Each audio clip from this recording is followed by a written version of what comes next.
My name is Army Sergeant Preston Kaplan. I was injured in Iraq by an EFP. This resulted in the loss of my right leg. This is my wife, Nicole Kaplan. We met in the 6th grade. I don't think I actually worked up the courage to even talk to her until the 7th grade or something like that. He was super cute. He looked like a little Nick Lachey. Yeah. Yeah, he had like the highlighted tips, you know, that you rocked back in the 90s. Yeah. Pretty much been together ever since. We were headed out to just go relieve another platoon. We weren't even 5 minutes outside the wire.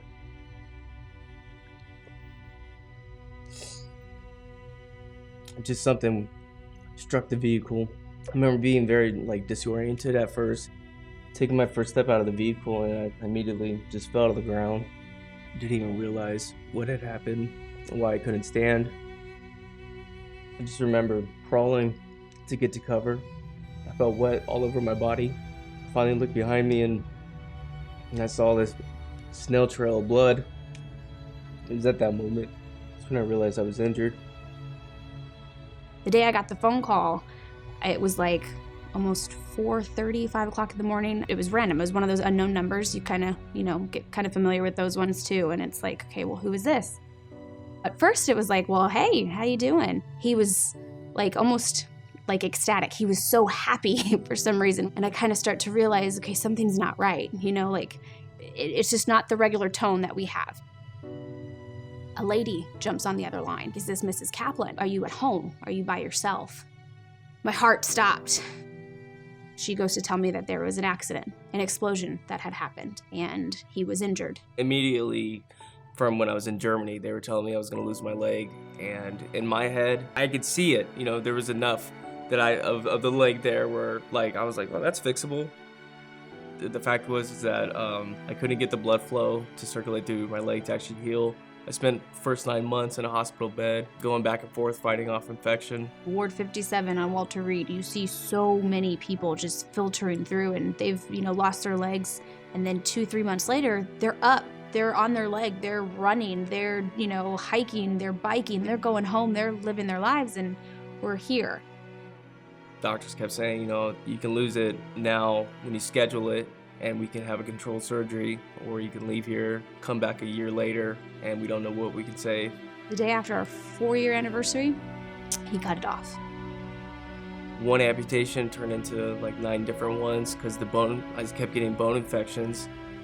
I couldn't beat the infections. I just kept coming back, and so it's definitely a long road. It was a tough recovery. And it was, I think it was the first time in my life where I had zero control.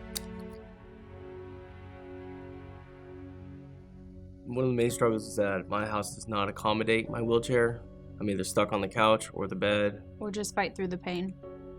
Having to rely on me helping him get him in the shower, or, hey, can you grab me, some water, or can you follow me so I can grab my dinner? The idea of being able to be more mobile in a house that I can actually utilize the wheelchair that I was given would be super beneficial.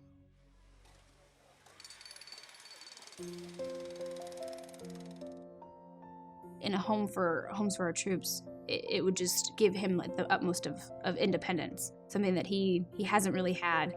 Homes for Our Troops is a game changer for me.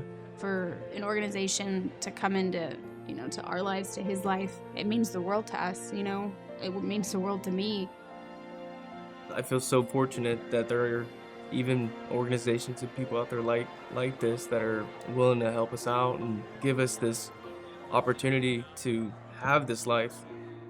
We've been working on having kids for a while now, and with my current situation, I'm always fearful of even if I can cut the mustard, to have a good job or providing the stabilization is huge for me. For Homes for Our Troops to come into to our lives, to his life, and really allow him to focus on himself and focus on being able to move forward and not having to stress or worry about where we'll be at, to know that we'll always have that comfort, that stabilization is just incredible. It's unreal. It's very much so unreal. I feel like after this, it's like one of those things you can never repay.